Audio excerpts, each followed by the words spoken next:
tem a palavra. É a primeira vez, é isso? Ok, então vai ver, não custa nada. Exatamente. Bem pelo contrário, é uma experiência muito gira normalmente. Sim, então se calhar podemos começar. Não sei se aqui do lado da comunicação está tudo ok. Ok. Sim. Como fala, não?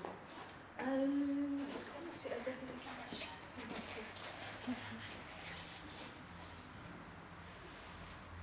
Já vi que a nova edição diz algo de revista. Portanto, a mais antiga foi revista em que sentido? Foi agora, quando eu mudei de editora, ou seja, este livro foi publicado pela Gradiva durante muitos anos e depois chegámos ao fim da nossa relação editorial, profissional, e eu, entretanto, tenho concentrado mais os meus livros com a Oficina do Livro, com a minha editora, que agora me está a acompanhar. É muito difícil encontrar uma editora com quem nos estejamos satisfeitos e que esteja realmente interessado no nosso trabalho, sobretudo quando se é um escritor recente, novo, já não sou bem nova, mas pronto, vamos chamar de nova. E pronto, então agora estou a trabalhar com a Maria Rosário Pedreira, que trabalha para a Oficina do Livro e para a Caminho, e a ideia é concentrar os livros mais com ela. E este era um dos livros que a Leia tinha interesse, e a Gradiva, eu só publiquei este livro com a Gradiva, então ao passar para a Leia, a Maria Rosário Pedreira insistiu, sendo um livro dela, faria uma revisão, e foi essa a revisão que aqui aparece. Realmente foi a primeira vez que o livro, desde 2010, foi revisto, a sério, e realmente tinha ali umas coisinhas que foi bom, acho que melhorou bastante. Se daqui a 10 anos fizer uma revisão, também encontram muitas coisas. É isso! Posso só interromper para formalmente começarmos, pode ser? Ora então, boa tarde a todos, bem-vindos aqui a mais uma sessão do nosso Clube de Leitura da Biblioteca Arquiteto Cosmela em Santana. Hoje temos connosco Raquel Ochoa, autora aqui do nosso livro, que foi o nosso livro de leitura durante este mês de dezembro, A Casa Comboio. Eu vou fazer assim uma apresentação muito breve, porque acho que o mais interessante daqui destas sessões do Clube de Leitura é mesmo a conversa que nós vamos tendo e aquilo que vamos descobrindo, não só acerca do livro, mas acerca dos seus autores e acerca dos leitores também. Então, Raquel nasceu em 1980, em Lisboa, publicou as suas primeiras obras em 2008. A Casa Comboio foi publicada em 2010 e, entretanto, foi traduzida em italiano, e foi este o romance com que ela venceu o Prémio Revelação Agostina Bessa Luís em 2009. Ela tem publicado diversos romances históricos, biografias e crónicas de viagem, e o mais recente livro é Pés na Terra, publicado em 2020. Então, Raquel, se calhar só para dar aqui assim um mote. Pelo que eu percebi, as viagens têm aqui um papel, aqui um lugar muito especial e muito central na sua vida, é verdade? E será que são essas viagens que também levaram aqui a este mundo da escrita? Boa tarde a todos, obrigada por terem vindo. Realmente é quase indissociável o meu processo de escrita das viagens iniciáticas com que eu comecei a minha vida de aventureira. Acho que sempre fui aventureira, mas foi ao descobrir o mundo é que me torno não só essa pessoa sedenta de aventuras, de paisagens, de outras culturas, mas depois sedenta ao mesmo tempo de narrar essas experiências. Portanto, vêm muito ligadas. Apesar de eu já escrever diários desde os 13 anos, apesar de eu ter sempre um interesse pela literatura gigante, lia os clássicos portugueses e não só, desde muito nova, desde os 13, 14 anos. Depois é realmente com as grandes viagens que faço que eu percebo que tinha uma história para contar que podia ser útil aos outros, não é? Porque o que é a arte se não conseguirmos transmitir um pouco da nossa privacidade? Uma coisa que eu me venho a perceber ao longo do tempo que vou escrevendo é que é difícil, é muito difícil, mas é o que mais interessa aos outros, a revelar a minha intimidade. E, portanto, as viagens foram um excelente caminho para isso, porque realmente as aventuras eram verídicas, eu realmente as vivia, trazia a cabeça cheia, o coração cheio de informações palpáveis, porque era uma cultura diferente da minha, que normalmente me fascinava. Pouquíssimas viagens que fiz vim desgostosa, tivesse a sorte. Se calhar nenhuma, mas trazia isso, trazia uma grande experiência para contar e, portanto, ficava com essa vontade de narrar. E é assim que nasce a Casa Comboio. A Casa Comboio nasce de eu ir pela primeira vez, foi a minha primeira viagem intercontinental, portanto, foi a primeira vez que saí da Europa, já tinha feito duas grandes viagens pela Europa, tinha ido também pela Turquia adentro, etc., mas sair da Europa foi em 2001 com esta minha amiga, a quem eu chamo Clara, no livro, na ficção, porque esta história é baseada numa família, numa história verídica, mas eu romancei um pouco, até para, lá está, manter alguma distância e privacidade dos intervenientes. E, portanto, esta minha amiga quis ir visitar a Índia para conhecer a filha de amanenses, nasce em Sintra, como eu, tem um percurso perfeitamente português, como eu, portanto, entra para a escola, tem os amigos portugueses, etc., mas percebe, ao olhar para o espelho, que tem, obviamente, com a cultura que tinha em casa, que vem de uma raiz muito diferente, mas sem a ter conhecido nunca. Então, exatamente porque é uma pessoa intrigada com a vida, ainda hoje é, esta pessoa ainda hoje é uma pessoa que não deixa por mãos alheias conseguir perceber aquilo que realmente a intriga, ela vai à procura das respostas. Naquela altura, lançou-me assim numa conversa de café e disse: eu vou à Índia em março, queres vir comigo? E eu disse imediatamente que sim. Não sabia como, não sabia, na altura tinha 21 anos, ainda tinha de arranjar uns trocos, etc. Eu disse, mas essa ideia é genial, e nem sei bem porquê que achei isso. Não é que tivesse lido muito sobre a Índia, não, era aquilo fazia todo o sentido na minha vida, e claro que fez. Depois fui com ela, e a primeira abordagem à Índia, sem ser Bombaim, passamos por aqueles aeroportos, ainda hoje em dia é o aeroporto mais moderno do mundo praticamente, mas na altura era um aeroporto completamente perdido no tempo, em que os computadores apareciam assim dentro de caixas de madeira e tudo aquilo era assim muito anacrónico. Mas logo a seguir a Bombaim fazemos uma viagem de loucos, difícil de descrever por aquelas estradas indianas, mas aterramos o primeiro sítio em Indamão, é no seio da família desta minha amiga, e portanto no seio de uma família indo-portuguesa, e aquilo para mim foi dos momentos mais nonsense, aquilo não fazia sentido para mim, que era, eu tinha feito aquela viagem toda, horas e horas de avião, tinha aterrado num país chamado Índia, tinha feito aquela viagem de loucos por aquela autoestrada indiana, e vou parar a um lar português, onde se fala português, onde se sussurra e se percebe o que estão a sussurrar, onde se pergunta quando chegamos, quando aparecemos, né, depois de dormir um bocadinho, como é que está este e aquele, né? Famílias conhecidas lá em Portugal não se viam há 30 e há 40 anos. E portanto, eu logo ali achei, aí fiquei muito tocada pela simpatia, porque realmente são pessoas extremamente simpáticas, mas fiquei logo a sentir que havia ali uma história. Algo, logo uma pulga atrás da minha orelha me disse que eu tinha descoberto ali, vou passar a expressão, um filão, porque era, de facto, para mim as histórias são filões de ouro. Se eu encontro uma boa história, acreditem que vou até ao fim do mundo para a contar. Mas na altura, eu tinha 21 anos, estava a tirar o curso de Direito, eu tive essa premonição, mas não de todo era uma ideia acabada, estava a fazer um percurso, achava eu que ia por um percurso diferente. E fiquei, acima de tudo, depois dessa estadia em Indamão, continuo a viajar pela Índia, também fui a Goa nesse ano, mas fui para o sul da Índia, fui mesmo até a ponta mais a sul da Índia que existe, se chama Kanyakumari, e depois voltámos a Hyderabad, fizemos assim um percurso de um mês. Mas eu fiquei tão fascinada com a Índia toda, a Índia na sua complexidade, que é de facto dos sítios mais desafiantes que podemos ir na nossa vida. Eu, na altura, como já vos tinha dito, foi a primeira vez que tinha saído da Europa. Depois, sim, comecei a viajar bastante, conheço os continentes todos, etc.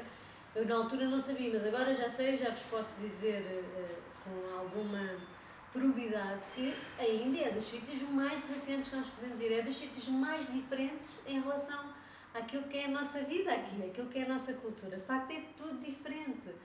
E eu costumo dizer, só para isto não ser só assim uma coisa de conversa, para terem uma noção da realidade, é que até as sinaléticas mudam de país para país, mas na Europa é mais ou menos a mesma, né? Nós todos sabemos que sim, é assim, é intuitivo, que isto é, ok, concordo, fixe, estou de acordo, pronto. Depois tiveste no Japão, também já mudou um bocadinho, mas na Índia, por exemplo, eu demorei imenso tempo a entender que o sim deles é assim. Mas isto não é uma coisa simples. Para mim isto é mais ou menos, então eu perguntava às pessoas qual é a direção da rua, não sei o quê, é por aqui, e eles concordavam dizendo assim, mas mais ou menos como? É por aqui ou não é por aqui? Andei nisto dias até perceber.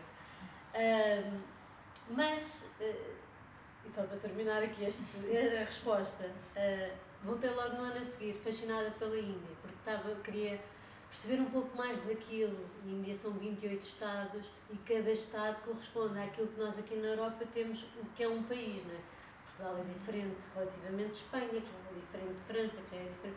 E eu captei logo isso. A Índia tinha, naqueles estados todos, ao mudarmos de estado, mudavam os trajes, mudava a língua, evidentemente, muitas vezes muda a identidade, portanto eles identificam-se às vezes porque é mais muçulmano, ou porque é mais hindu, ou porque é mais católico, claro, estas são as grandes conhecidas, depois lá para o meio estão mais não sei quantas religiões, e ao perceber isso, eu quis logo voltar. Eu voltei em 2002.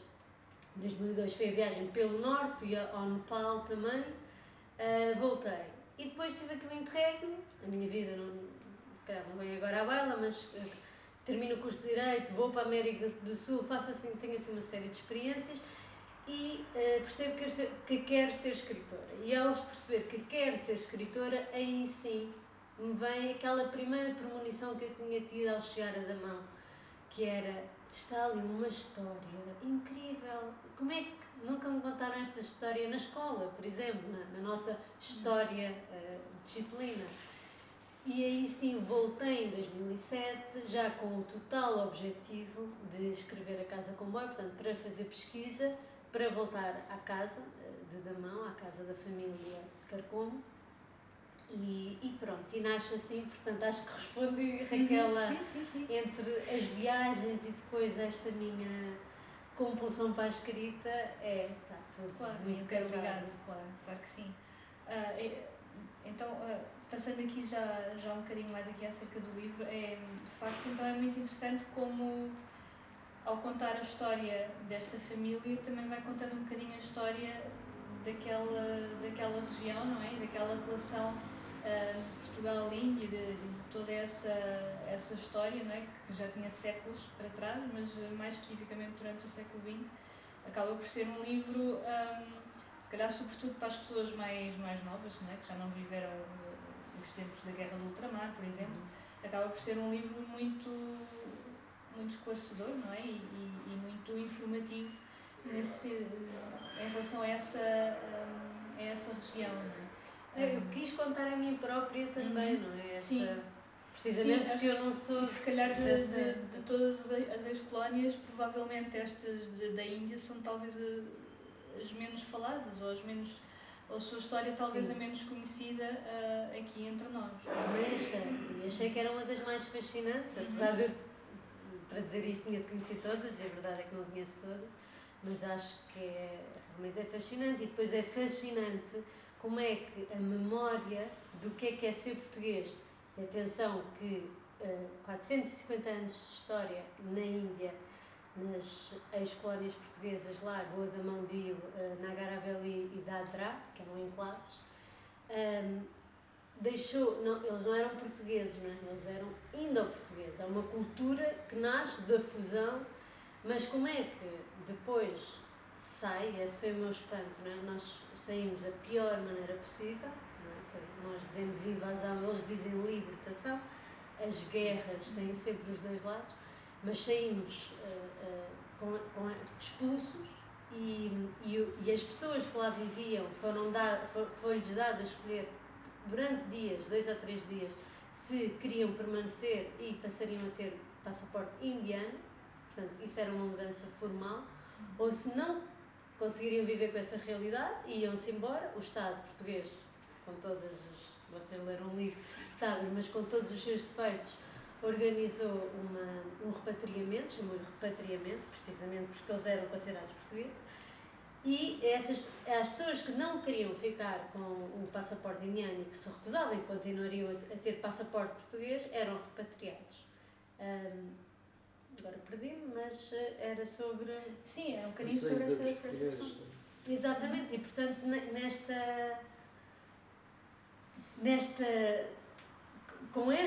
foi isto que me fascinou. Era exatamente isso que eu queria dizer, é quando chego lá, e uma vez que fomos, que foi uma saída tão abrupta, e foi abrupta não só oficialmente, como foi abrupta para as famílias que tiveram de escolher vir embora.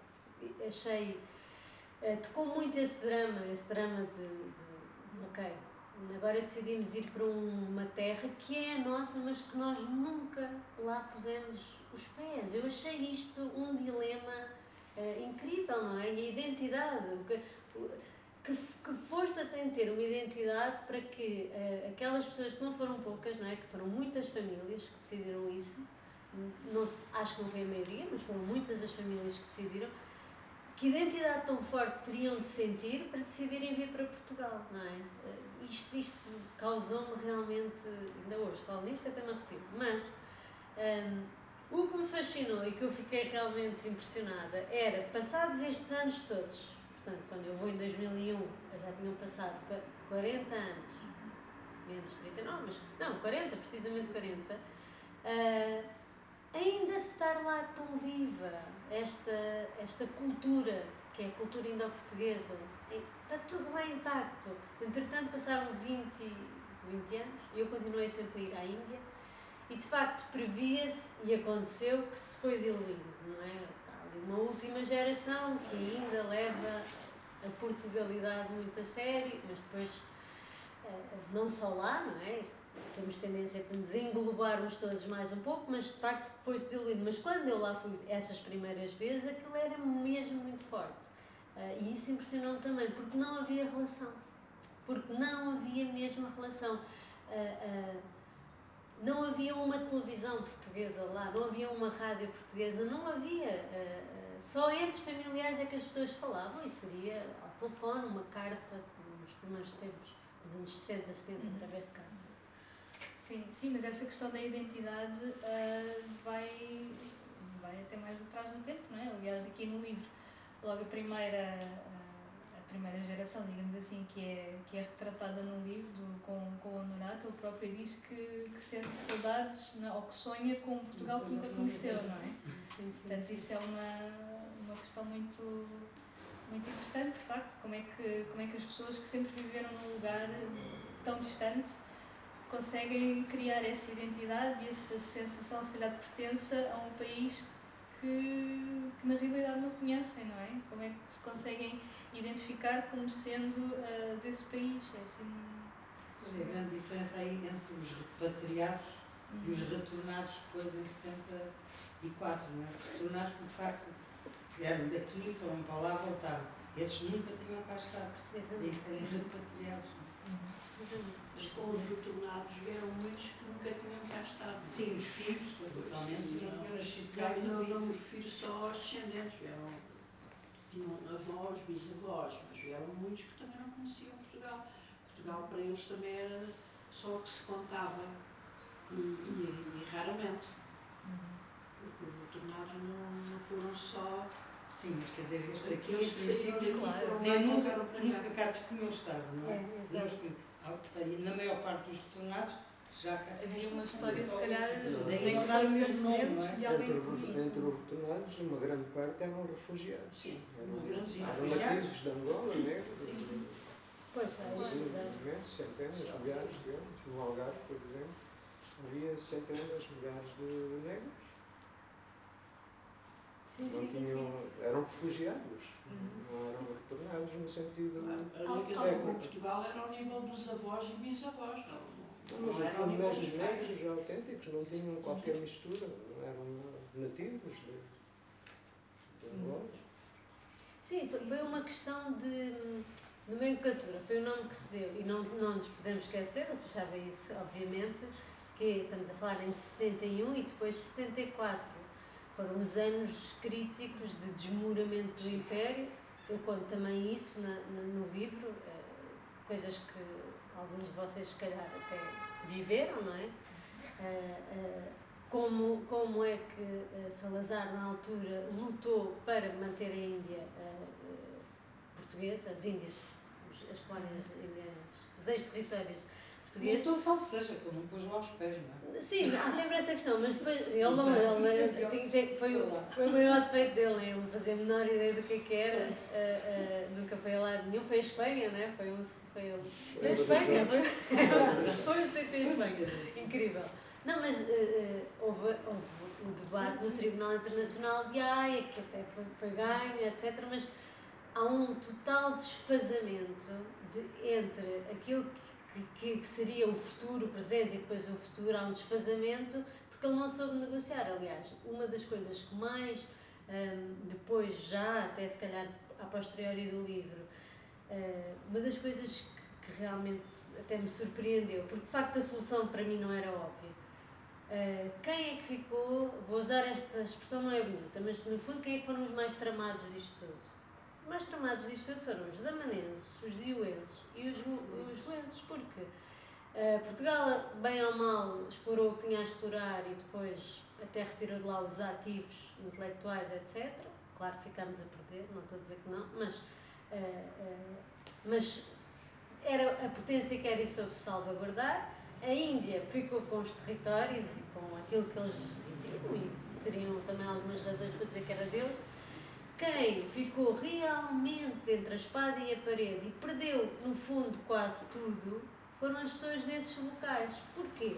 Porque se tivesse havido diálogo, isto é uma coisa, se calhar é inútil eu estar aqui a levantar esta... Não é se calhar, é inútil levantar esta questão, mas há uma perspectiva que eu acho muito interessante que todos nós pensemos nela, que é, se tivesse havido acordo, estes povos, com uma cultura que é única, ninguém tem aquela... E acreditem que eu conheço os estados todos, mas já viajei bastante pela Índia. O que existe em Goa da Mão e Dio não existe em mais lado nenhum, é uma cultura única, que é, claro, devido a serem estados católicos, que depois isso despoleta uma cultura completamente diferente. Aliás, ainda hoje em dia, esses estados são estados procurados pelos estados limítrofes. Ao fim de semana, por exemplo, que é ainda onde se pode beber, e portanto vão para lá porque podem beber um copo. Isso estou a dar assim um exemplo muito vulgar, mas há outras coisas. E foram esses os povos que ficaram de facto a perder. Nem a Índia perdeu tanto, nem Portugal perdeu tanto como os próprios goeses, vamos dizer assim. E só mais uma coisa, que há pouco lançou a ideia e que eu queria dizer. É muito interessante também perceber a relação entre Goa da Mão e Dio, porque eram estados, obviamente, portugueses e havia relações familiares, pessoais, etc. Mas, não tenho aqui o mapa, mas vocês acho que têm presente o mapa, eram completamente, e são, obviamente, ainda hoje, completamente afastados uns dos outros. Porque que aquilo era perto e se tornaram portos? Obviamente foi porque os portugueses não avançavam muito aliás, Angola a mesma coisa, Moçambique a mesma coisa, situavam-se nos portos, na costa, muito mais direcionados para o comércio do que propriamente para a exploração do interior, etc. Mas, de qualquer maneira, os territórios estavam delimitados e havia guardas florestais, etc. Havia serviços municipalizados. Vocês leram o livro e eu quero muito ouvir as vossas opiniões e leituras, mas estes estados só estavam tão ligados porque haviam carreiras marítimas. E, de facto, por uma carreira marítima, Dio, Damão e Goa é no instantinho. E, portanto, a circulação entre aqueles estados via marítima fazia com que aqueles estados fossem realmente, não eram um só, mas muito mais próximos.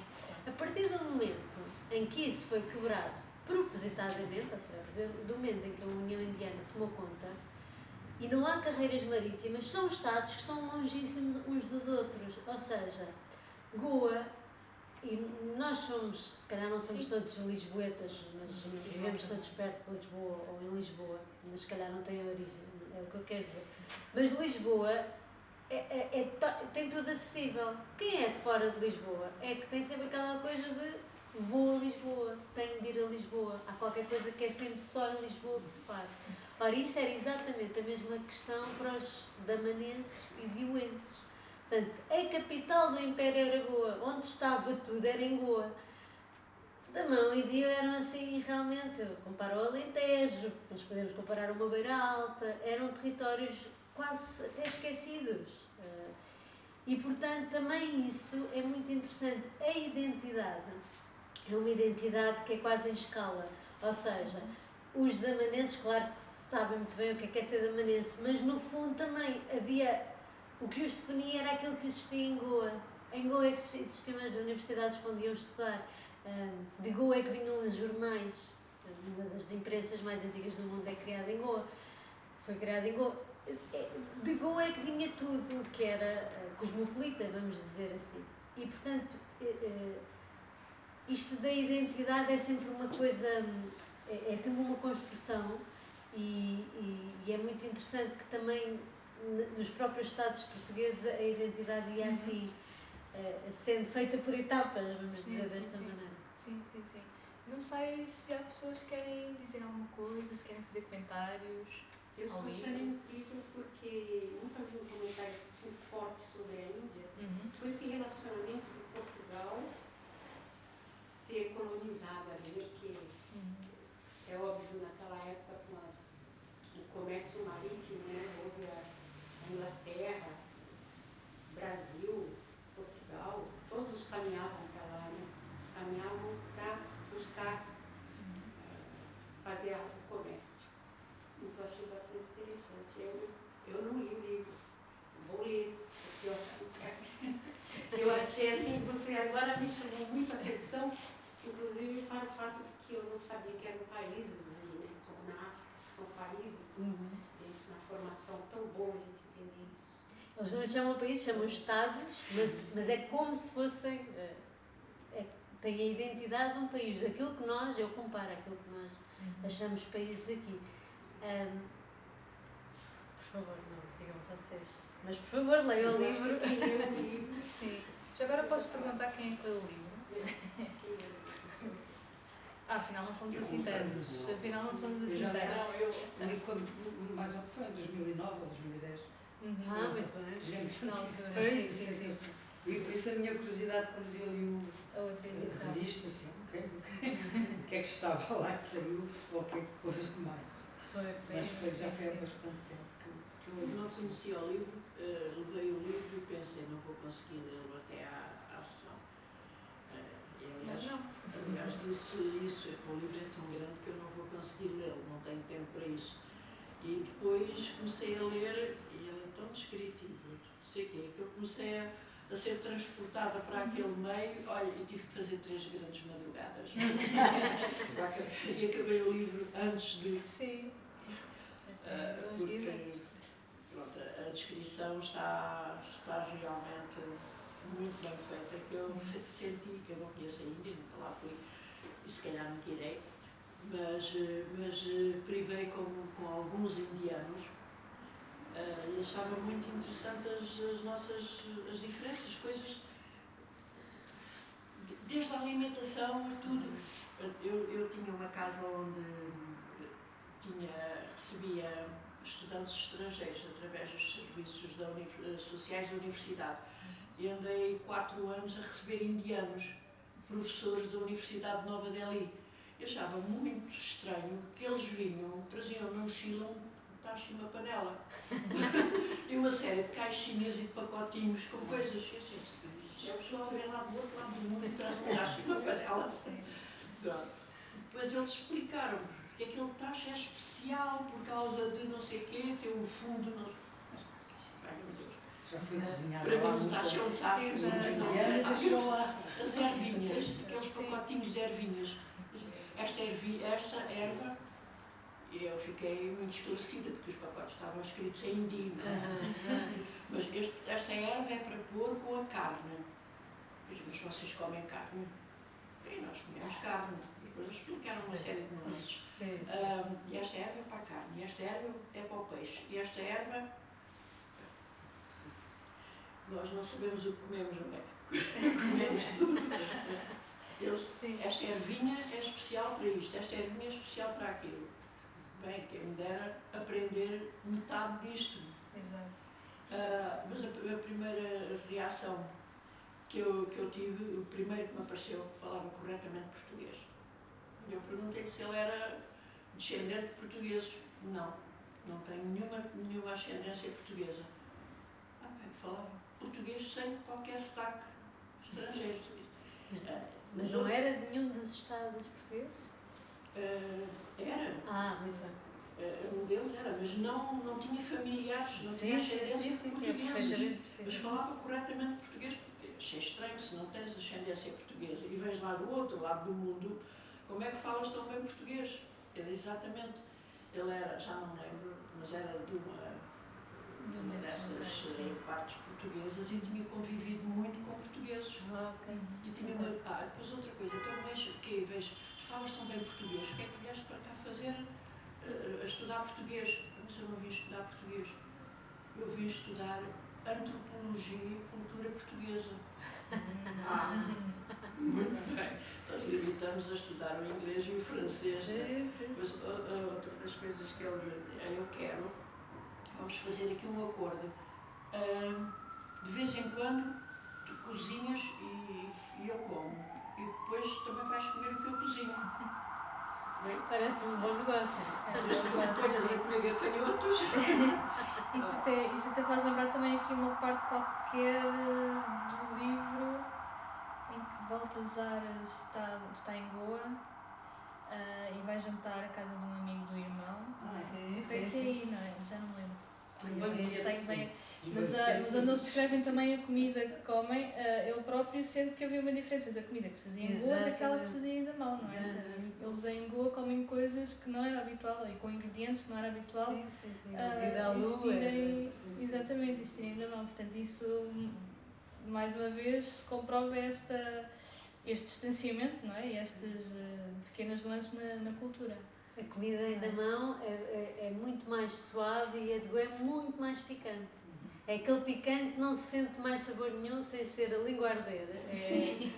É mesmo picante. E eles, mesmo quando pedimos menos, nada. Vem mesmo assim, é muito picante. É engraçado. Os caris são completamente diferentes. A mistura que põe é um caril daqui, um caril da lá. E são muito diferentes. E o cheirinho que ficava ali depois dele cozinhar. Precisamente. Eu morava no terceiro andar, chegava até ao resto do chão. É isso que se diz e que é aquelas ervinhas todas, aquilo era um perfume. E são assim as ruas da Índia. Né? São as ruas, são as montanhas, parece que é mesmo omnipresente. Que é a primeira sensação que um viajante tem ao sair do aeroporto. É esse cheiro que nos entra pelas narinas, que vem misturado com todos os outros cheiros, mas que está lá presente todas as especiarias. E, portanto, aquilo no fundo também é como um caril, engloba tudo. E no fundo é agradável, é forte, mas agradável. Uma das coisas que eu achei muito curiosa foi a questão das castas, porque a certa altura ele disse, não posso comer isso. Mas porquê? Porque sou professor. Não podes comer um prato porque és professora, mas é que sendo professor eu pertenço a uma casta superior. Então és rico. Não, eu ganho pouco, mas pertenço à casta superior. Mas isso é das coisas mais perturbadoras da Índia e ainda se tornou mais complexo nos últimos anos, porque pode-se ser de casta alta e ser muito pobre, e pode ser de casta baixa e ser-se muito rico. E as castas, à partida, sempre houve o objetivo desde eu ir, não é? Mas depois na prática isso não aconteceu.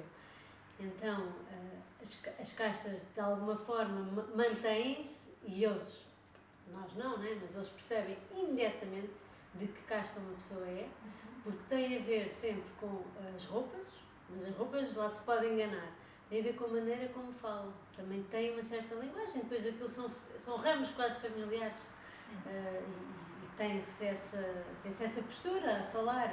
As pessoas quando falam traem-se ou revelam-se, vamos dizer assim, e portanto lá isso é muito evidenciado.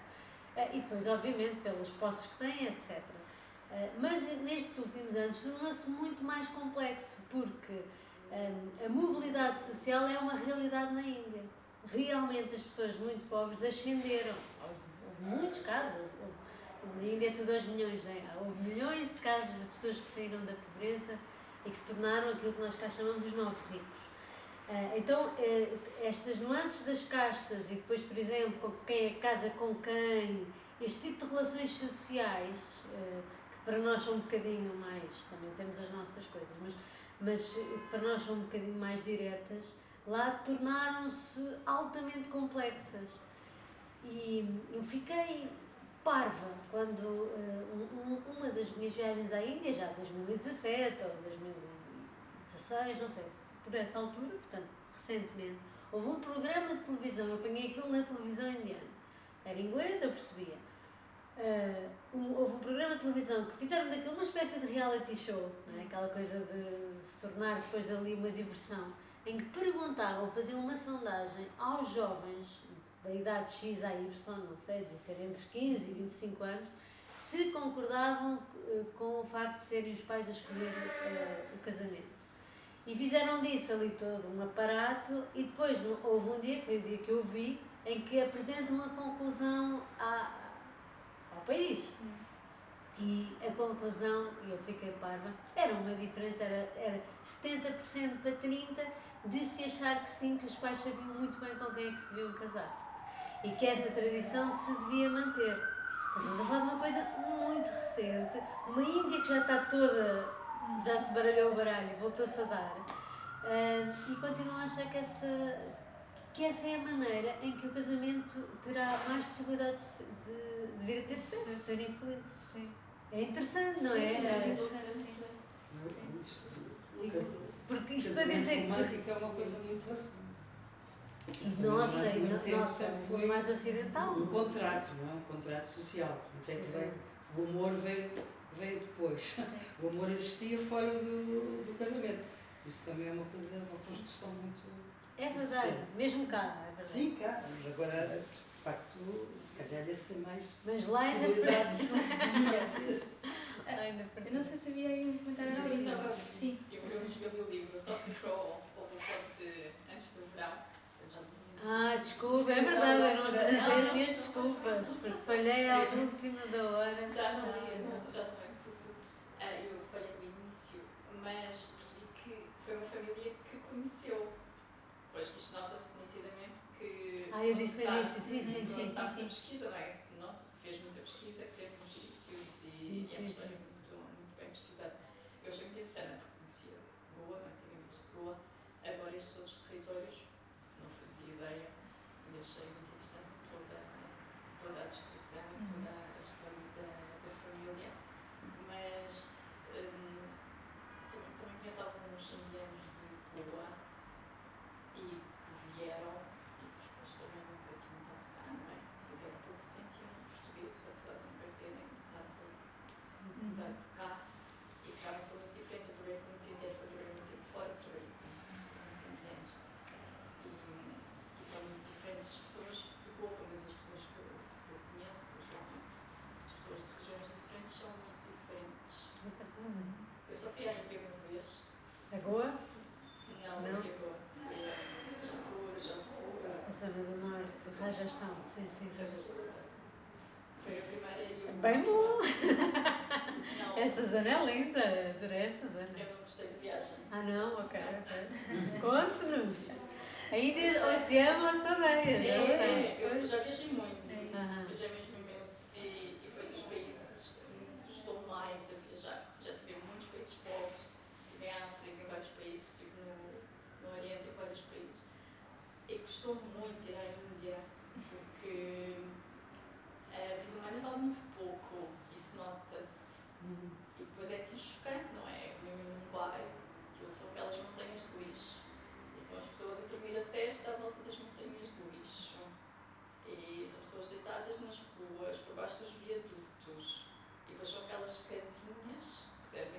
vendas. loja, Sim, sim, sim. tudo ao molho e depois aqueles milhões de pessoas na rua, depois as pessoas tiram fotografias, pediam-me tirar fotografias, e eu tirar fotografias, e eu espantada, mas porquê? Pronto, ser branca, e tiraram fotografias, pediam tirar uma selfie. É assim uma coisa muito... Isto é o outro lado, não é? Que eu não ignoro de todo, viu com muito... Eu achei que o valor humano, o valor da vida humana, o valor da vida humana tem muito pouco valor. É diferente, muita porque... pobreza e muita gente na rua, assim, em condições, mas nem liga, porque o valor normal. Pois, é mesmo normal. E depois as vacas andarem por todo lado. Em Mumbai não, mas nos outros sítios me fazia muita impressão. Eu percebo perfeitamente isso e com os meus regressos à Índia, no início, o primeiro ano, era só um fascínio. Nada disso me entrava pelos olhos adentro. Apesar de lá ter andado, e eu viajei sempre da forma mais popular que se pode imaginar. Entrava nos comboios, obviamente os comboios têm 3 até 4 classes.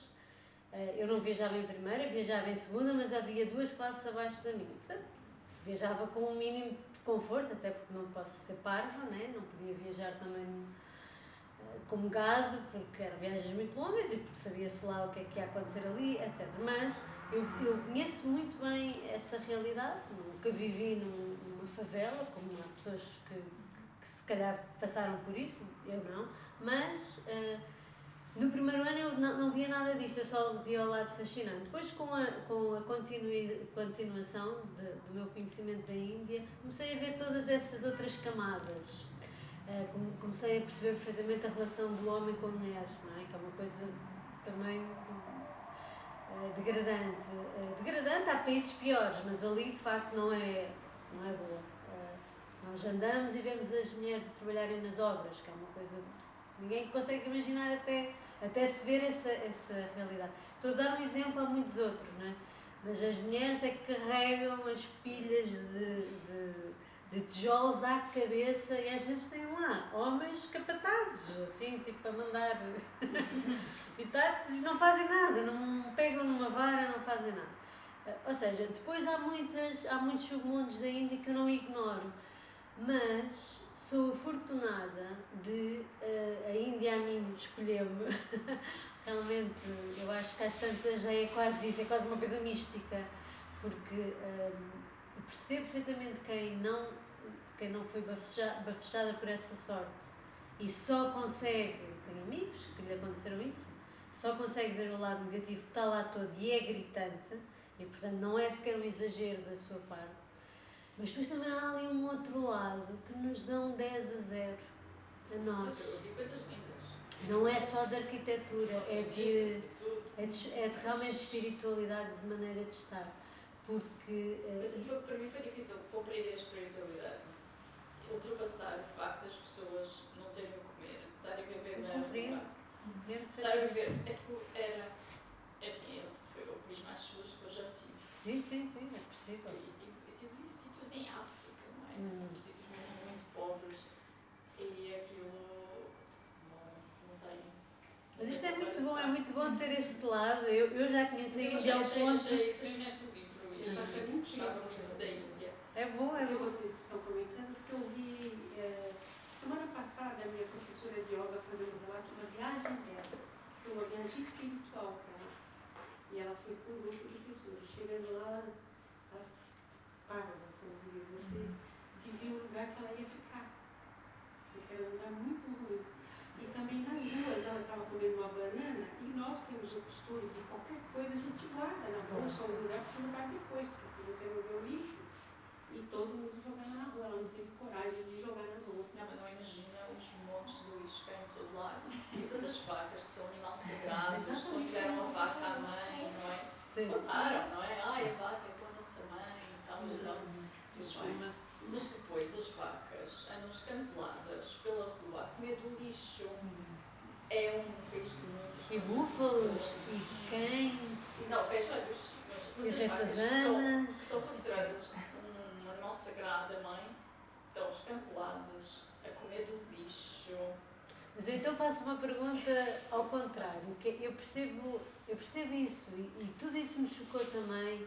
Mas ainda há coisas piores que isso, que eu até acho que é de bom gosto não referir, mas sei lá, estive numa zona onde a lepra ainda era uma coisa existente, quer dizer, e nós andamos na rua e de facto as pessoas estão lá assim, sentadas no chão a pedir, quer dizer, há coisas, eu vi coisas na Índia que é como vos digo, nem é, porque de facto é esta degradação, chega-se a um nível de degradação que não é que a vida humana não tenha valor,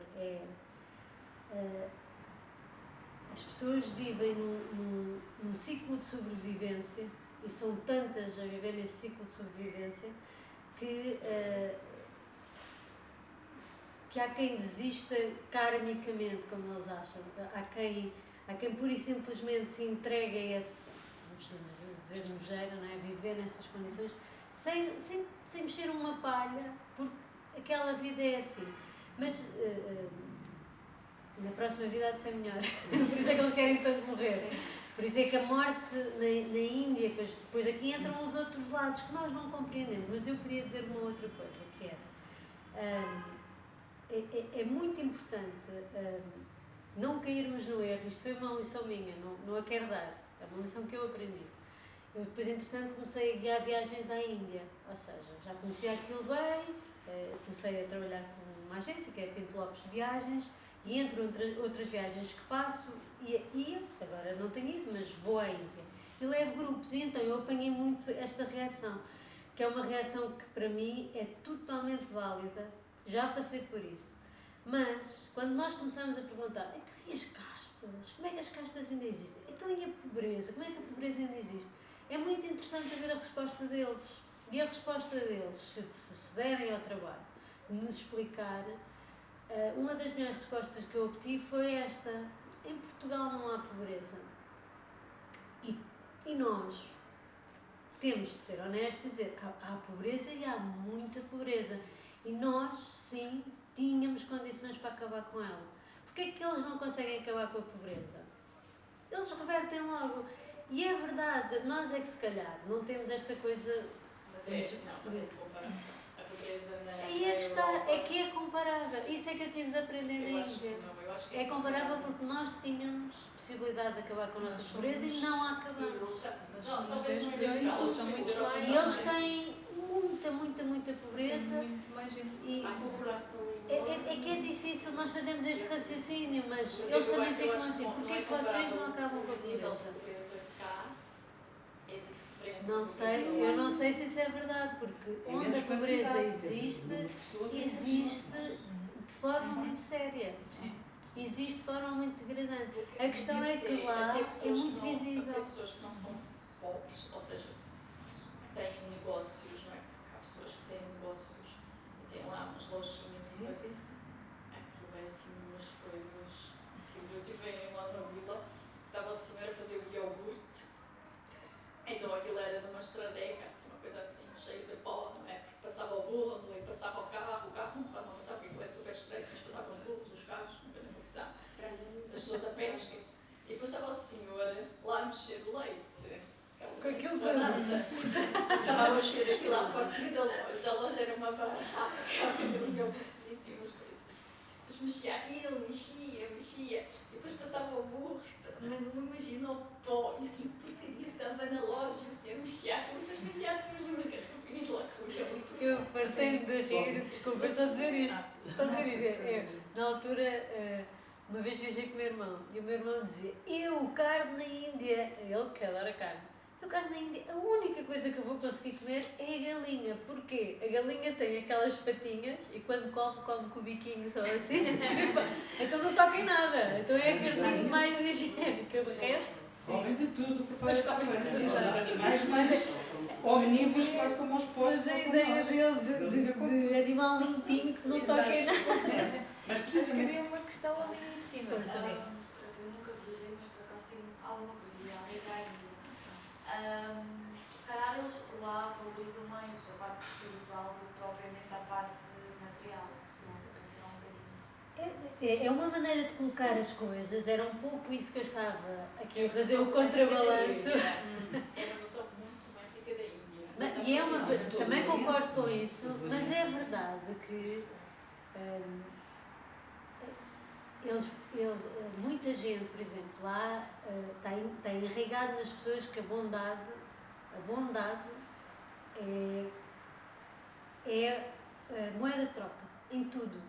Muito mais importante que dinheiro, é serem bondosos. E isso para nós é o dar a outra face, que Jesus Cristo ensinou, e nós temos isso como teoria, mas de facto é muito, muito difícil, não é? Se alguém nos chega a dar-nos empurrão na rua, nós dizemos, então, falta de respeito, não é? Empurra-me lá outra vez, estás já perdoado pela segunda vez que vais me empurrar. Portanto, isto não cabe na nossa cabeça, não é? Mesmo nós, nesta cultura que é nossa, não é preciso sermos católicos praticantes para termos esta cultura. E lá, isto está mesmo enraizado na cultura. E, portanto, esta questão da espiritualidade tem muito a ver com isso, que é aceita-se a pobreza, aceita-se as condições precárias, como uma herança que se traz para já de outras vidas, que é, não se esqueçam que são 90% hindus, 90% hindus de uma população de 1,7 milhão, acho que agora, não é? Portanto, são muitos milhões. Depois temos 9%, não é 9%, 90, eu disse 90%, depois são 8% de muçulmanos, que também têm as suas especificidades, e depois ainda temos 1% Sikh, 1% Nananã, 0,5% católicos, depois isto ainda se espalha. Há de tudo, mas isto de facto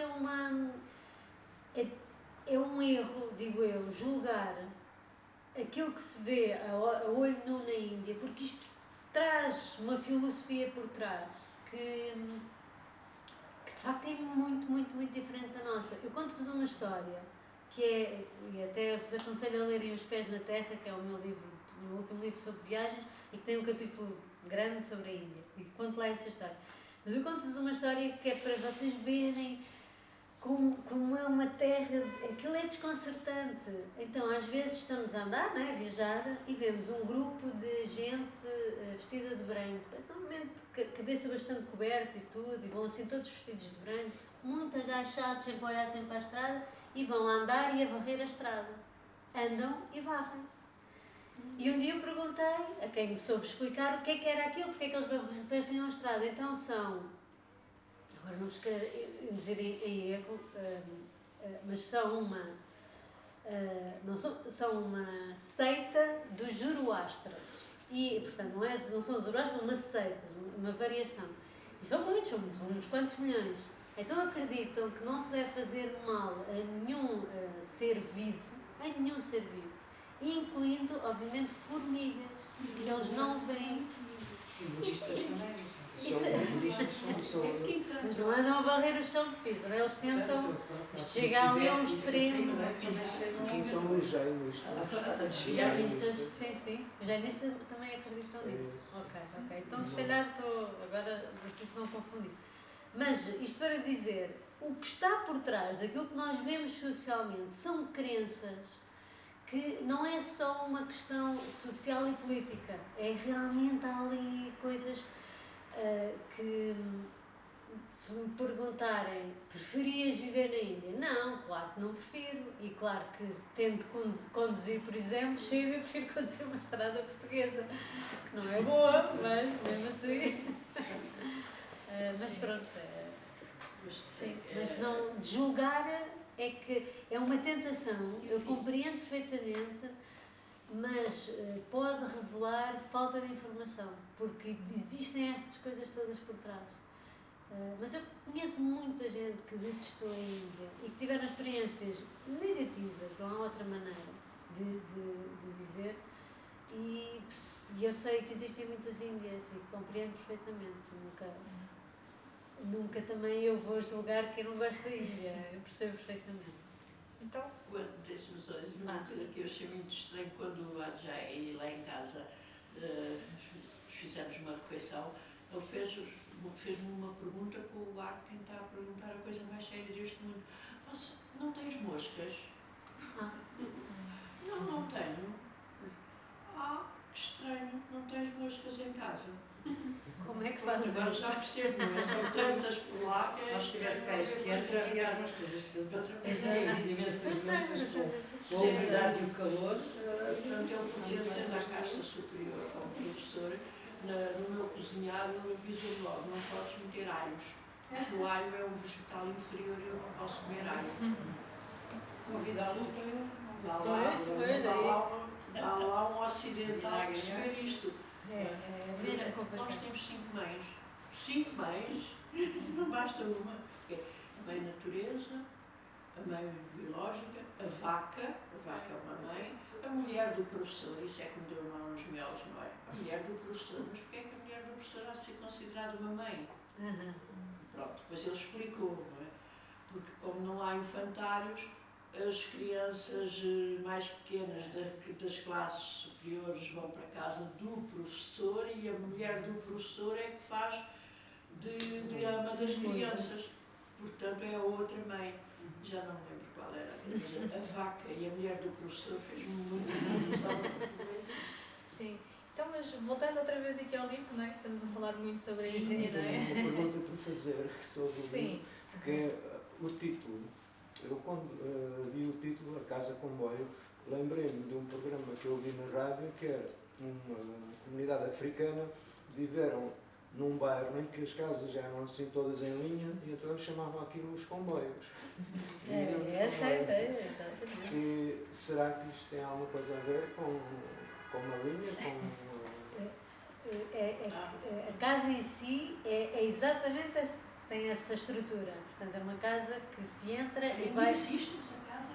Não, foi recentemente, foi mandada abaixo. Uma zona com muita pressão imobiliária e depois era uma casa colonial e depois começam a vir todos aqueles apartamentos e era uma casa baixinha que se aguentou. Quando eu a conheci já tinha vários prédios à volta, mas depois eu já não vi, demolida, já não voltei a nagar a ver ali, mas disseram-me isso, que tinha sido demolida.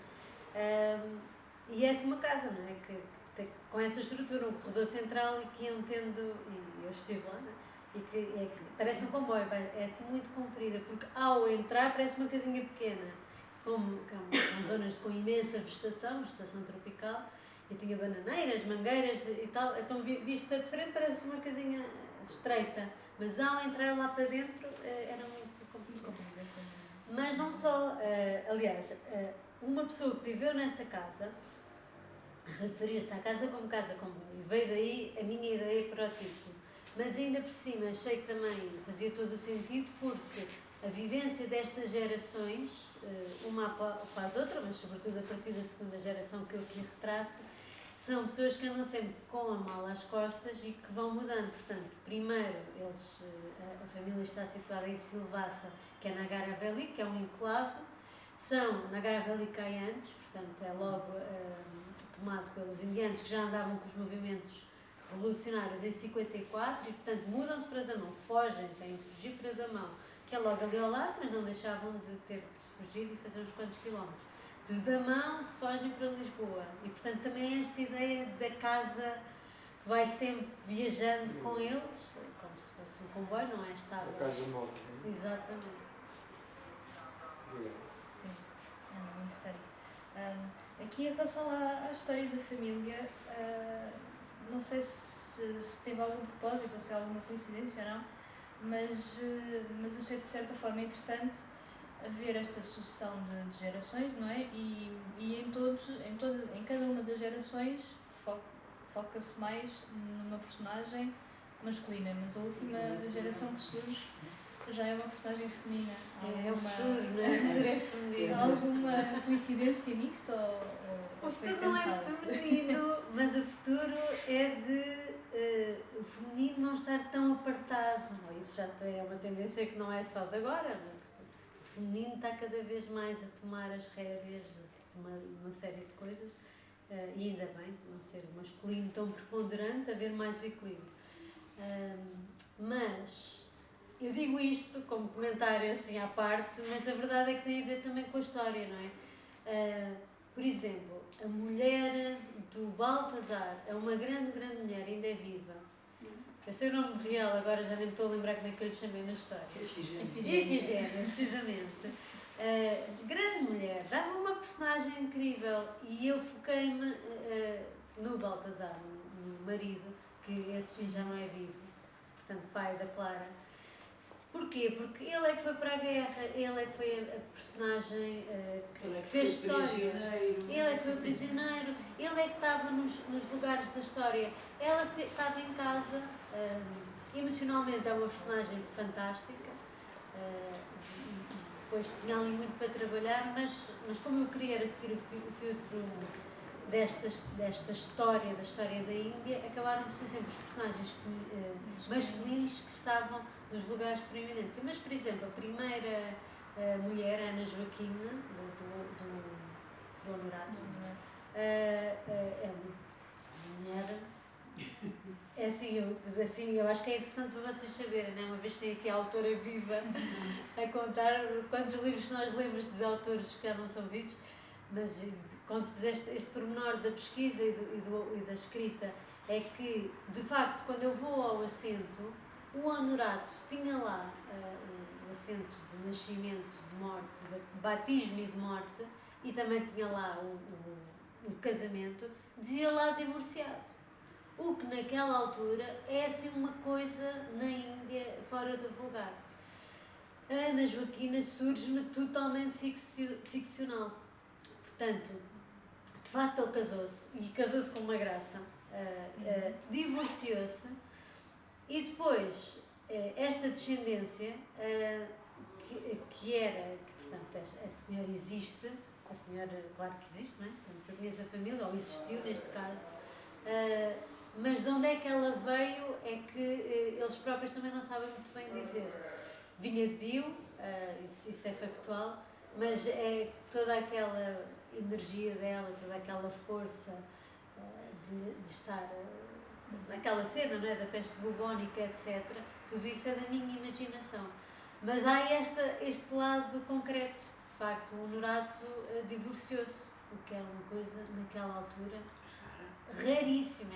Assim, imaginem o Alentejo no século, em 1910, pessoas a divorciarem-se, de facto, não era muito comum.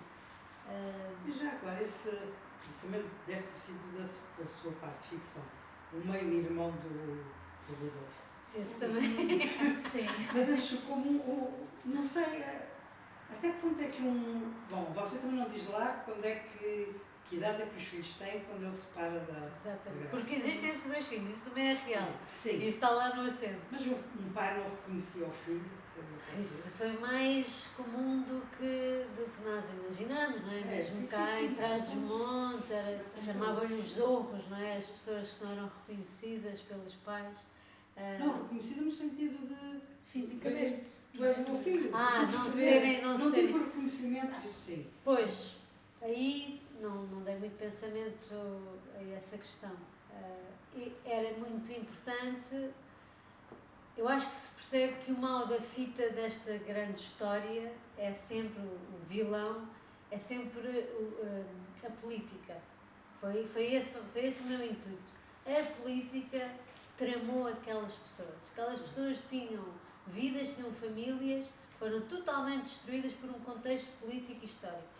Quer dizer, desculpa interromper, não é a política, é os responsáveis que mandam executar determinadas políticas, não é a política em si. Sim. É política vigente que esses responsáveis. Sim. Pode ser perfeitamente essa a escolha das palavras. Mas depois, numa narrativa, realmente faltava um vilão concreto, não é? Faltava um vilão e é daí o se ter criado esse mandrião que veio a ser, realmente ali a desencadear uma série de situações. Mas a maior parte das personagens são muito inspiradas em personagens Sim. reais. Eu pensava que era a sua família ao início. Pois, muita gente pensa. Pensei que as suas origens estivessem lá. Não, foi. Eu repito, porque não estava no início. Eu viajei em 2001 com a Clara, que aparece no último capítulo, que é a minha grande amiga de infância, e que nasceu em Sintra, viveu a vida toda, até aos 24 anos dela, sem sair propriamente de Portugal, foi só umas viagens curtas, Espanha, França, etc. Mas a família damanense, portanto, ela é portuguesa como eu, tem o português é exatamente como o meu, etc. Mas a cultura é toda damanense. Então, um dia que ela decide ir a Damão e diz-me, e eu achei a ideia fantástica, ela diz, eu vou, Amy, queres vir comigo? Eu disse logo que sim, que ia. E, portanto, eu conheço esta história através dela. Portanto, eu assisto a tudo assim um pouco de camarote. Estive tão lá dentro que muitas pessoas pensam que sim, que é da minha própria família, mas não é. Eu narro a história que assisti, que investiguei. E os pais dela nunca saíram de lá. Os pais dela vieram para cá. Ela é filha de damanenses que moram cá em Sintra. O pai já não é vivo, mas a mãe é. Só que a sua questão é interessante, mas é outra questão. Os pais dela nunca voltaram à Índia. Nunca voltaram. Mas os antepassados desses pais, então, eram de Gamão. Sempre. Sempre. Toda a linhagem uma história inteira. familiar daquele lugar. A linhagem inteira. Porque não se esqueçam que, ou relembro-vos que ser português era ser católico. Ou seja, nasce-se, são três grandes formas de identidade. É a língua, é a religião e é obviamente a nacionalidade, o passaporte. E portanto, isto já vem desde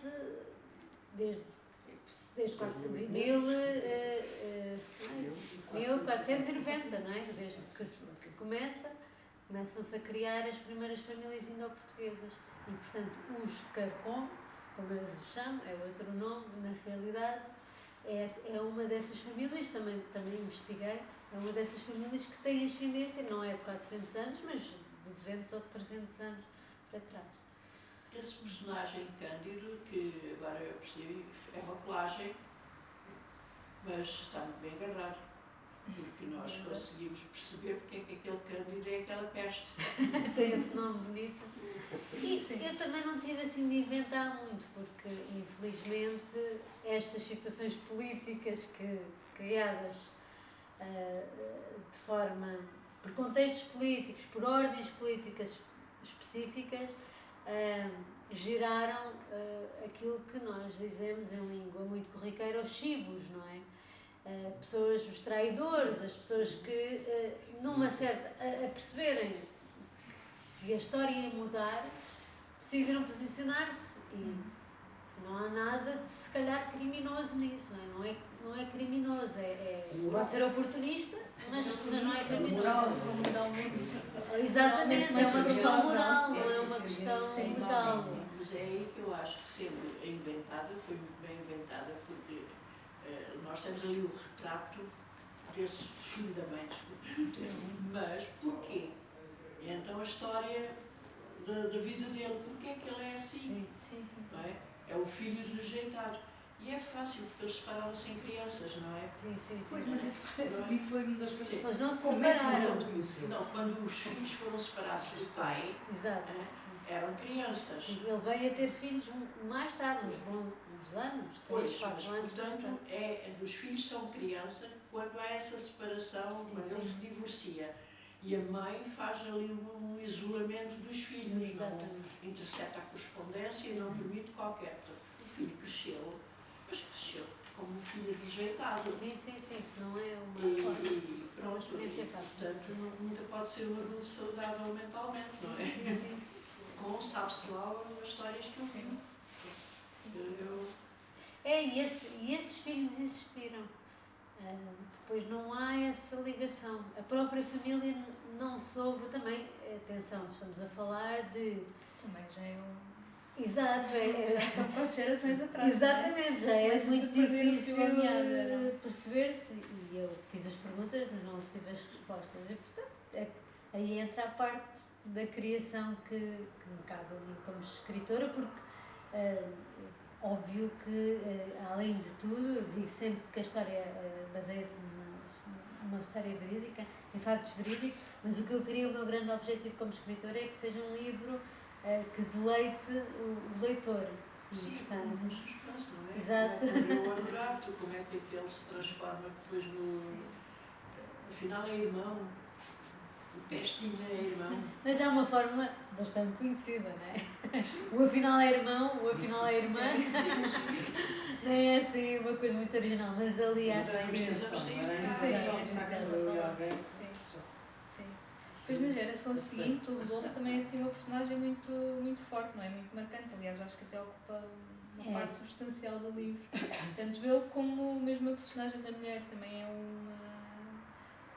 Se calhar, pronto, a exceção da Clara também é se calhar uma das personagens mais fortes. O Rodolfo e a Piedade são as pessoas que eu menos ficcionei, que eu mais me baseei na história deles verídica. Como o Rodolfo, portanto a Clara é neta do Rodolfo e ainda tem grandes recordações dele, porque ainda teve com ele até aos 14 anos dela, qualquer coisa assim, 12, 13, 14 anos, portanto ficou com muitas recordações. E eu fiquei com a sensação que ele tinha sido um homem extraordinário, e acho que passo isso também na história, que foi, de facto, foi uma pessoa daquelas pessoas que têm uma personalidade vibrante, que têm uma coragem extraordinária, e portanto, e ela também, a Piedade também, mas pronto, a Piedade viveu muito menos tempo, morreu a dar à luz o 11º filho, foi assim como a nossa Dona Maria. Estão a lembrar disso. E tinha mesmo síndrome de Down, isso é também Tinha, ficção. não tinha, eles tiveram esse tio, né? Esse tio que ainda viveu muito tempo cá em Portugal, mas depois, pronto, são pessoas que não chegam tão longe na idade, já não é vivo. Aliás, eles já, dessa geração, óbvio ninguém, o Honorato, mas da geração do Baltazar, ainda existem 3 ou 4. Portanto, desses 11, existem 3 ou 4, também já não existem muitos. Mas então, o Rodolfo e a Piedade, o Rodolfo para mim é o centro da história, é a minha personagem favorita, mas que tinha ali muito material. É no fundo o que sofre este embate que nós tivemos já a falar no início. É ele que tem de ser um homem de decisões. Foi isso que me fascinou muito nele. Era um homem que teve de tomar decisões em vários momentos da vida dele. Fascina-me ter sido profissionalmente aquele faz tudo, aquela pessoa que é o contrário do que nós temos hoje em dia, né? Nós hoje em dia, quanto mais nos especificarmos, mais nos especializarmos, é o que eu quero dizer, melhor, mais sucesso podemos ter na nossa profissão. Aquele era o tempo em que era uma pessoa que conseguia chegar a todo lado, era assim quase como um homem, um Ganesh, cheio de braços, cheio de valências, o que não sabia tinha de aprender, e esse tipo de pessoas fascinam-me, como aquelas retrosarias que ainda existem, nós entramos e encontramos lá tudo, drogaria, exatamente. E os turistas entram lá e fartam-se de fotografar as drogarias, porque tem lá tudo. Aqui na rua de São José há pelo menos uma drogaria, a gente entra lá e portanto, é como aquelas drogarias que havia antigamente, de bairro. Tem lá baunilhas almofadadas, Lá está. Mas ali também, na rua de São Marçal, também existe uma, no fundo da rua de São Marçal. E também fico assim, isto para que servirá isto? E aqui? São objetos que as pessoas já não... Mas é engraçado que resistem estas... Sim, não resistem todas, mas ainda não... Sim, elas fazem falta. Alguma coisa, exato, as pessoas continuam a procurar, ou então é só temos isso, mas não me parece-me que realmente prestam um serviço. Elas sobrevivem, fazem alguma... Precisamente. Tenho descoberto lá coisas na drogaria que eu não sabia que existiam e que me têm feito. Como um restaurador de madeira, por exemplo, parece que quase faz milagres, está arriscado, passa-se por aquilo. Uau. E portanto é assim uma descoberta. Vês os turistas lá então fartam-se de fotografar. Mas, de qualquer das formas, essas lojas precisavam de uma ajuda da parte da Câmara Municipal de Lisboa para que não fechassem. São poucas as que conseguiram o estatuto de loja com história. E mesmo lojas com história também algumas estão a desaparecer. Eu não sei se o estatuto dura só enquanto não é o proprietário, o inquilino, o locatário é vivo a partir da Se for altura. empresa, se for loja com coisa, passa. desde que mantenha as pode ser características. herdada. É, Não e sei. passa, se a pessoa que for para lá estiver interessada em Sim, manter. se comprar ou se Se não herdar. estiver interessada, A propriedade pode passar desde que pronto, seja Sim, transmitida sim, ou sim, por venda exato, ou por herança.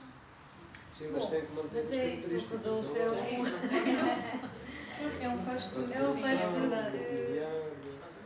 E Ele faz tudo e é obrigado a sentir tudo.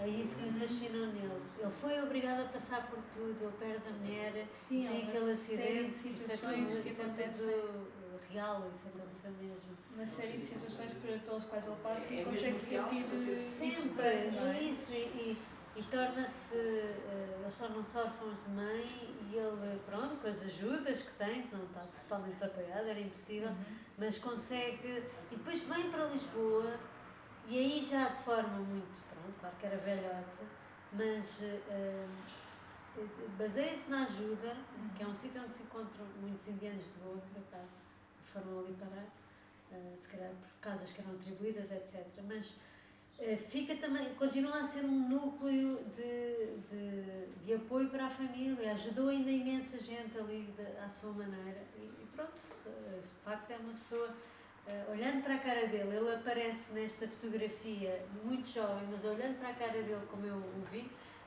já velhote, é daqueles velhotes mesmo, você olha para a cara e é mesmo amoroso e tem de facto muita história e muita força.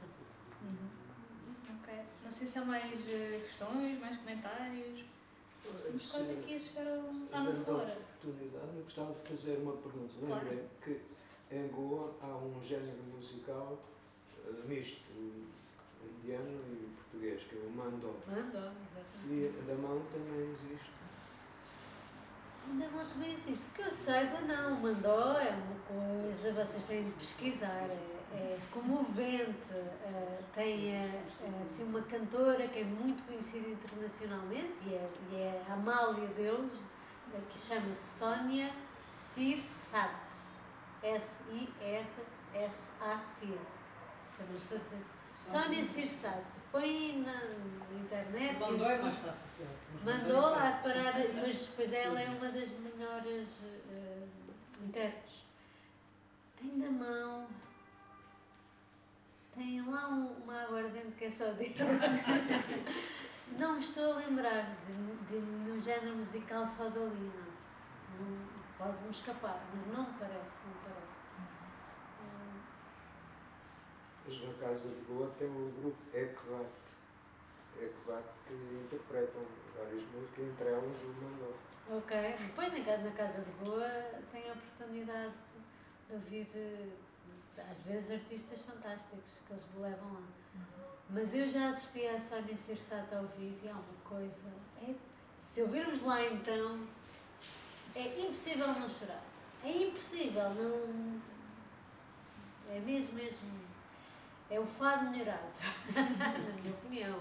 Claro que isto Sim, depende. é considerado uma variante do fado, que é dançado, o fado também é dançado, e pelo menos duas formas de dançar, o chamado fado batido, o fado bailado, e o mandó continua a ser um baile. Muito bem trazido, é que realmente é uma expressão muito bonita e nós portugueses poucos conhecemos e é uma coisa para ficarmos muito orgulhosos porque ainda por cima é uma variante que correu muito bem, vamos dizer assim, é como... Há uma professora portuguesa que tem um doutoramento sobre mandó, que é Susana Sardo. Susana Sardo. Sardo. Susana Sardo. Muito É bem. professora na Universidade de Aveiro. Ok. Também foi professora na Universidade Nova de Lisboa, mas depois fixou-se lá. E ela foi à Índia, a Goa, durante uns anos, a estudar a música. E ela até chegou a fazer parte do grupo Ekvat. Ok, muito bem. Há uma Então- descrição aí no livro onde diz que falam português, são católicos e ouvem fado. Exatamente. Faz parte da identidade. Exato. Eu gostava de pôr uma pergunta. Pronto, bastante pessoal, mas já agora, uma vez que a autora está aqui, que é um privilégio, o que a fascinou tanto na Índia? É uma pergunta difícil de responder assim num bocadinho, mas tentando ser sintética. Eu fiquei muito encantada com a maneira de ser das pessoas. Se calhar para mim foi muito importante entender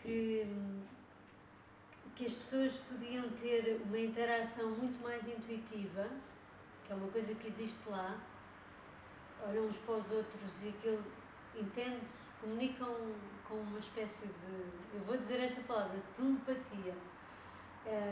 Estão mais desenvolvidos a esse nível, até para nos roubar. Por exemplo, a caça ao turista e a caça, também todo o jogo é feito, eu conto algumas dessas histórias no Pés na Terra, que de novo lanço o desafio para lerem, porque aí já são coisinhas mais minhas, né? Contadas na primeira pessoa, aqui é uma obra de ficção. Mas eu fiquei muito encantada com isso, fiquei muito encantada com uma maneira de estar totalmente diferente. Eu não sabia que era possível, porque eu tinha viajado na Europa, e na Europa, claro que há maneiras de estar muito distintas uns dos outros, mas existe uma coisa comum, uma casa comum aqui da maneira de estar europeia. Depois na América do Sul voltei a encontrar outra maneira de estar, já muito diferente, mas não deixa de ter uma raiz comum, não é? Porque infelizmente quem era de lá ficaram poucos para contar a história, não deixa de ter ali uma raiz comum que fica adocicada com o salero sul-americano, mas sim, há outra maneira de estar. Agora, o que existe na Ásia, são várias, se calhar, depois vai-se para a China, já é uma cultura completamente diferente, não preciso vos explicar isto, é que existe essa maneira, não é? Existe uma intuição a funcionar, existe, de repente eu podia funcionar, era quase como, isto é um bocadinho exagero, mas é para perceber o que é que eu senti. Eu podia funcionar como se fosse cega, eu fechava os olhos e ia sentindo as coisas, ia gerindo-me assim. Aqui é impossível, não é? Aqui temos de estar, aqui gerimos, pronto, não vou explicar, todos nós vivemos e caminhamos da mesma maneira nas ruas. Ali há outra coisa. Eu não sei se isto é algo que eu depois corroborei sempre, se calhar não. A noção da Índia também vai-se alterando, não só porque a Índia mudou muito nestes 20 anos que lá vou, como eu também mudei. E portanto isso mas que este primeiro impacto, como lhe estou a descrever, foi o que eu tive, foi. E pronto, e depois, claro, obviamente, ser tudo diferente, ser tudo uma aprendizagem, é como nascer outra vez. Eu adorei essa sensação. Eu adorei a sensação de não entender os códigos e ter de desvendar os códigos outra vez. Adorei a sensação de os sentidos serem estimulados até ao limite. Leva-nos ao limite, por isso é que as pessoas depois às vezes ficam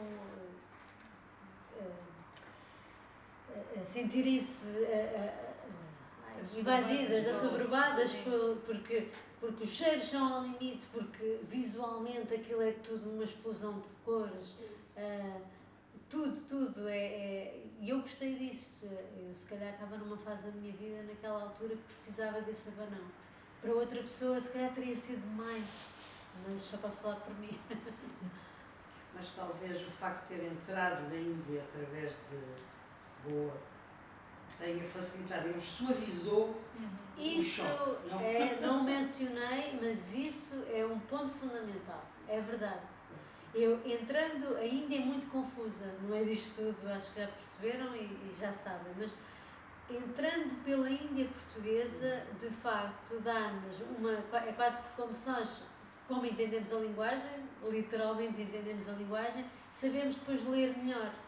E saltamos para os outros estados também já com outra, é como se fizéssemos um estágio, não é? Primeiro fazemos o estágio, vamos ali desbravando, e depois já vamos para o exame final, que é mais difícil. Pelo menos a sua primeira impressão não foi tão drástica como ali daquela senhora. Era tão Entrou na Índia Portuguesa, sempre era mais limpinha e tinha menos coisas. Não há dúvida, a limpeza, por exemplo. Sem um pai. Sim, sim. A limpeza é uma coisa que eles ainda hoje se recordam, que é uma coisa que custa um bocadinho ouvir, mas disseram que é das coisas que mais têm saudades, era da higiene. Daquela altura. Tinha muitos defeitos, mas andava sempre tudo limpinho, as ruas limpas, etc. Do tempo daquela senhora. Comparado com o agora. Comparado com. É uma coisa que os taxistas comentam, é mesmo. Deixou saudades disso, e portanto isso é o cultural, que não. Que as outras. Mas ao mesmo tempo eles não se importam muito dessa sujeira. Para nós é horrível, para eles não é tanto, não é? É mais uma questão de, se não consegues vencer o inimigo, junta-te a eles. Não posso falar por todos, mas parece. Para eles nem sequer é assim, se calhar tanto sujeito. Exato. Para nós. Exato. Para cá ver o jogo, mas as pessoas que nasceram lá e que viveram lá dessa sempre, forma. eles nasceram naquele contexto, viveram naquele contexto.